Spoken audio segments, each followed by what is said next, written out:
My presentation today is going to be about sustainable development, especially at the local level, and what stakeholders such as you and I can do. A lot of the time, people have different ideas of what sustainable development exactly means. So, in this instance, I'm not talking about sustainable economic development nor the United Nations Sustainable Development Goals, although those are definitely closely related. But today, I'll be talking about sustainable development in the physical development and built environment sense, such as how a new building or land use or zoning amendment takes place and whether that's sustainable or not. A development can be sustainable if it basically meets three requirements, which are social, economic, and environmental. A lot of the times when people need new homes, schools, or stores being built, we all need new developments. And whether these developments are sustainable depends on how it values these different priorities. And a lot of the times, especially since I'm from a place in Florida called Land Lakes, Florida, it's near Tampa, and we're currently undergoing rapid fire growth. A lot of the times, it's clear to find out that these new developments oftentimes prioritize economic goals over other goals such as environmental or social and public health goals. So, when a development is unsustainable, this can look like several different ways. For example, it could be poorly planned. One great example is a home that's zoned right by a major road or factory because there would be noise pollution, there will be much greater traffic, air pollution, etc. And today, there are about 137 different plant, animal, and insect species that are disappearing daily due to deforestation, more specifically, rainforest deforestation. And that's just talking about that aspect alone. So it's incredibly important that we become aware of what exactly is what constitutes a sustainable versus a non sustainable development, and that we also think about what we, as stakeholders and the public, can do. A lot of the times, people also have different misconceptions of what zoning versus land use might mean. And even though they're oftentimes used accurately, synonymously, there are slight differences. A great example is this case example in the land use category. For example, if you want to build a home in a Los Angeles County residential zone, I just picked LA County as an example, but a maximum height limit has been set of 35 feet for any single family residences. So the zoning here would be residential, and zoning is basically limitations that are in accordance with the wider municipality, county, or city, and they're more general and they represent the current permissible uses for the specific property. Zoning can be amended, which is really important because it means that a certain zone or region can be changed from a zoning such as high density residential to something else, for example, agricultural or commercial. And I'll go more into detail about amendments later on. And on the other hand, land use could be determined by a city or county's comprehensive plan, which basically determines things such as these height limits. And these land use regulations are sort of in the wider context of what a region is already zoned at. So I hope that was a quick and concise breakdown about the differences between zoning and land use. It is okay to use them synonymously oftentimes because we are referring to something very similar, which is just land use and how a land is or a region is used for the greater good and what can be developed on it. There's also some different types of zoning and land use that I'd like to just briefly go over. For example, residential is highly important because we all need places to live. There are low density residential, medium density, and high density residential buildings. High density can look like apartments and condos. That's a perfect example. And then, of course, we have commercial. When I think of commercial, basically, it's thinking about such as malls or just businesses. And these are, of course, just as important as residential, and they're greatly connected. So oftentimes you'll see residential very close to commercial, and that's really important because you want to live in a place that matches your needs so that you can live the best life that you can. And commercial zoning is also impacted by proximity to, for example, other businesses and other types of zoning. For example, if a shop is close to a school, a business is close to a church, things like that. And this is something that applies to all of these different types of land use and zoning categories because everything is, of course, interconnected and they all are right by each other. So they all impact each other's type of zoning and must be taken into consideration when land planners and counties make these decisions. And then industrial zoning and land use is basically think of a large factory. That's also a great example. Of course, we also have recreational and we also have agricultural.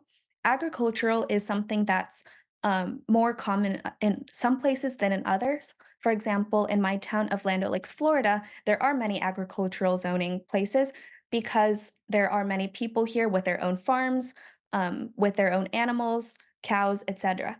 It's important for a zone to be recognized as agricultural and have this distinction apart from, for example, residential, because it helps farming communities from being overrun by residential high density developments. This is something really important that I'll be going over in my case study soon.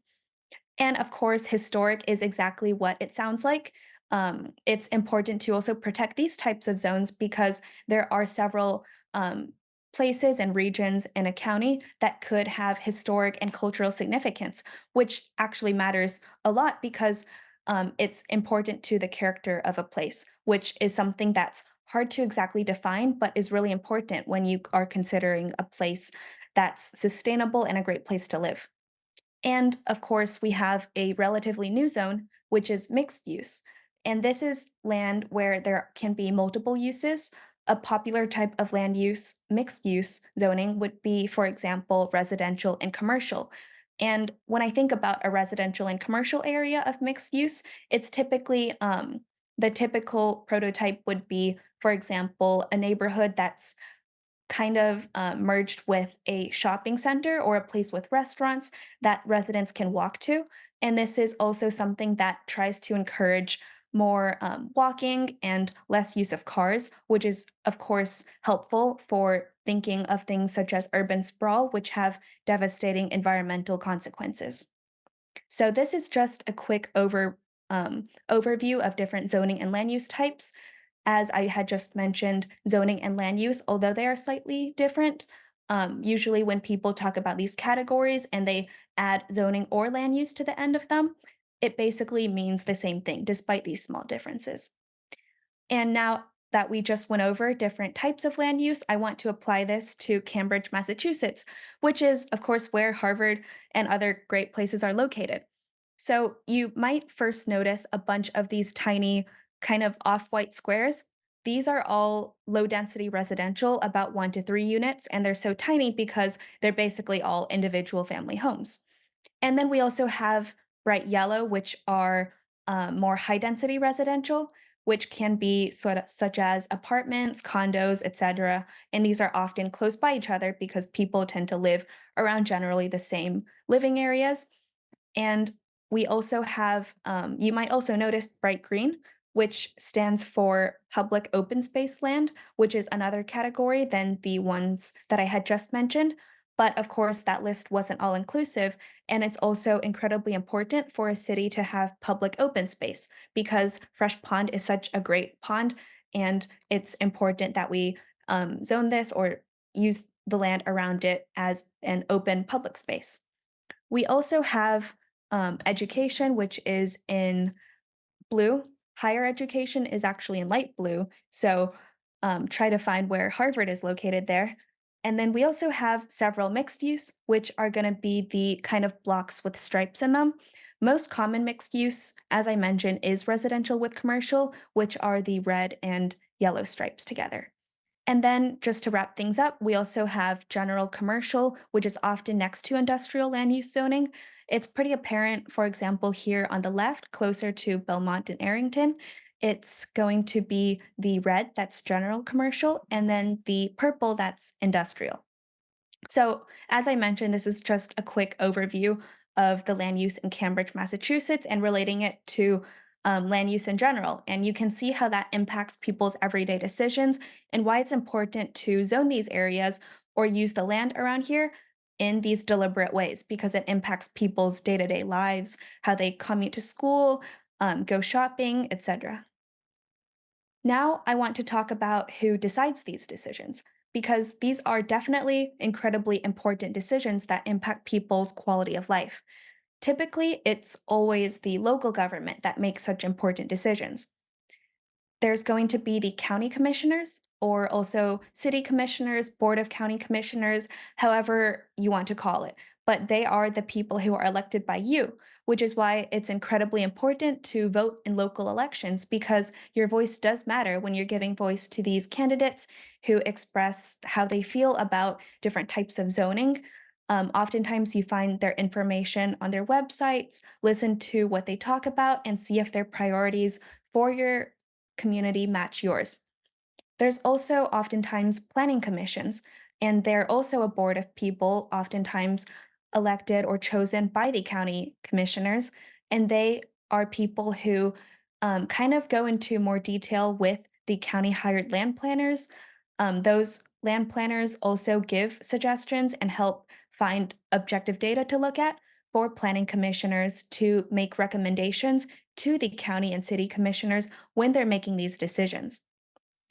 I mentioned zoning amendments earlier, which are changes made to certain sections of a zoning code or areas on a zoning map. For example, if a certain area is rezoned, that would be a zoning amendment because it's a change that doesn't require a complete rewriting of the entire zoning code.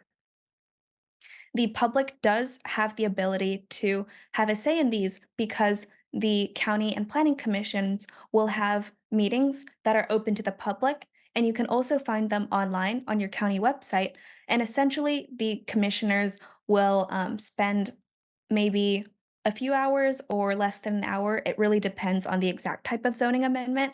And also, each Board of County Commission and Planning Commission meetings, they have several items on their agenda, but they will have to include a zoning amendment or a change to land use on those public meetings, which you can, as I said, access online. And it's oftentimes very helpful to be aware of what kinds of things the county commission, planning commission say at these kinds of meetings, because oftentimes they're making important decisions. They're weighing pros and cons in a relatively quick way based on not only data and what their county hired land planners say, but also what the public has to say. And even if it's a zoning that isn't directly near where you live, but it's still in your county, it's definitely still important to be aware of these kinds of changes because every single development and zoning amendment can impact you, for example, through traffic, pollution, etc. Essentially, the purpose of this slide is to encourage you to vote in local elections, and also hopefully you have a better idea of kind of who decides these decisions in local government and why it's really important to be aware of these changes that are happening in your neighborhood or in your county in general, not just neighborhood. But, anyways, here is a case study. This is really personal to me because it's something that I actually found out about when I was around a junior in high school. It was basically a proposed amendment to rezone from agricultural residential, also known as just a rural area that I was vaguely aware of because it was about 10 minutes from school, to a master plan unit development, which is um, a residential zoning that's of higher density than the previous agricultural residential zoning. In other words, the county was considering rezoning from the agricultural kind of rural character that the piece of land had into a more residential focused zone where there would be about 109 single family homes. And this map is a map that shows where exactly the developments would happen and kind of the lot of land that was proposed to be zoned. So as you can see, it's around a road called Hale Road. Hale Road is a small one way that's about 10 minutes from school. And at the time, I was working at a local sustainability center called the Rosebud Continuum, which was close by this lake that you see here. And of course, the lake was part of the region that would change zoning because KB Homes wanted to develop homes around the entire proximity, and many people like to live near lakes. Essentially, this was the proposed rezoning. And when I found out about this, there were many reasons why I realized this was unsustainable for my community. First of all, it was not compatible. When zoning is zoned or a development is developed, a lot of times the land planners and the county have to look at whether it's compatible with nearby lots. This lot was far smaller than nearby lots and developments, which meant it was less compatible in a sense. Also extremely important are the environmental concerns. There would be stormwater runoff because when 109 new homes are developed, especially the types of cookie cutter kind of single family homes that you see a lot of today now in neighborhoods, there are grass lawns that are fed on pesticides and other chemicals that can impact the surrounding watershed. And are also so many endangered species nearby. And I know this because I was working at the Rosebud Continuum Sustainability Center nearby. So there would be so many kind of endangered, threatened species nearby. There was also so many types of wildlife that lived in and around the lake. Also, since this is all part of a wetland, it was also even more apparent that would have devastating impacts on the environment. And the water that was running off would run into the Cypress Creek Preserve, which is actually the water source for the entire Tampa Bay. Another important thing was student safety because, as I mentioned, my school was about 10 minutes away, but there were a variety of other schools, especially middle schools and even elementary schools near Hale Road and where this development was happening, where there were already people living near Hale Road, and their students would walk along the road within 2 miles of the school that no longer received courtesy rides because of a shortage of bus drivers and money in my community.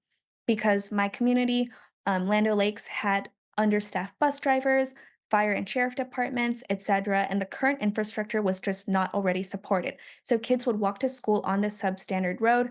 There was also a lack of streetlights and no sidewalks. So overall, this just emphasizes why this development was unsustainable, not only environmentally, because an unsustainable development in this sense is not only just something that harms the environment, because it could be argued that almost every new development is in some way harming local environment. But when you also consider other things, such as human health and environmental justice, it also makes sense as to why this was not compatible nor safe for the local community. For example, if a person was having a fire in their home, it would be incredibly hard for the already understaffed fire department to drive their truck down the narrow one way Hale Road, which could not expand the road, by the way, because of several ordinances and people's property that bordered the road. So it couldn't expand, and it was necessary to drive all these new cars down the road every day, not only for construction, but with new people living there. So this would hinder the ability for people to have the right to adequate safety and health. I want to end with kind of how my friends and I, how the public and other people in the community kind of rallied to prevent this development. So, kind of a spoiler, but this development was not permitted to continue in the end. And there's several things that impacted this. First of all, emails are incredibly important. You can find your local county commissioners and local representative of any levels emails online, and they do check their email. So even if there's no response, it's always important and never hurts to send an email voicing your concerns. Also, my friends and I did a letter writing campaign and put a video on school news. We emphasize the fact that student voices matter because even if students at Land O'Lakes High School didn't live near Hale Road where this development was going to happen, they were impacted by the development because they were a student at Land O'Lakes High School, which was only 10 minutes away from this proposed development. And people had friends who lived on Hale Road and had genuine concerns for their health because they would have to drive down the narrow one way and face so many new cars that would hinder their ability and also increase the likelihood of getting into crashes and decrease their ability to kind of access the health and firefighters that the community needed. So, this was important and something that we really tried to emphasize.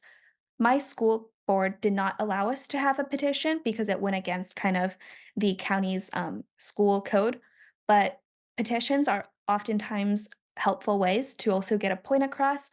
and express discontent at kind of any decision, not even just sustainable development. The bottom right shows my friends and I at lunch. We had this board set up, and people at lunch could come up by their own curiosity. And we had some papers and some information about why this development was unsustainable, why their opinions matter, and we would be happy to talk to them about why this impacts us and impacts our local health, environment, etc. And then we had information and a letter template so that people could physically write letters that we would send to the county commissioners, or at least we would scan them, email them, and input them as kind of public comment. So this is the last bullet point that I have, but since I already mentioned public comment, I'll just speak a bit about what it means. Basically, I mentioned how the county commissions and planning commissions have meetings, and then public comment is kind of the around 2 minutes, give or take, time that every stakeholder or resident who is impacted by this can state their opinion. They can talk about kind of where they come from, why they care, and that's exactly what my friends and I did. We did get on the local news a few times because we were youth who spoke at public comment, which is kind of rare, which kind of makes it more impactful. I think it's incredibly important to engage student voices, especially youth voices, at these kinds of meetings because it's important that all stakeholders are aware of these changes in their community that impact them. That kind of goes into media outreach. And lastly, we did communicate with several environmental organizations, such as the Sierra Club, Florida Rights of Nature Network, and the Rosebud Continuum, which is the sustainability center that I had been working at near Hale Road, which they also had scientists and people from different backgrounds speak at public comment about how this impacted them and their local biodiversity. So essentially, I if there's any takeaways I want to leave from this slide is that there's so many different ways you can be aware of sustainable development or more so unsustainable development, especially checking the county website, being aware of zoning changes in your community and how that could impact you. It's important to think critically about these kinds of things because oftentimes like, for example, before I knew about this, I wasn't aware that the current fire department and sheriff departments were understaffed. And kind of being aware of these kinds of things make you just overall a more aware citizen so that you're able to improve not only your own quality of life and health, but those around you and people you care about.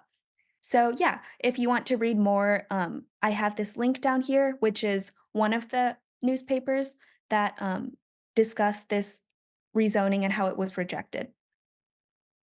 So, yeah, thank you everyone for coming to my presentation.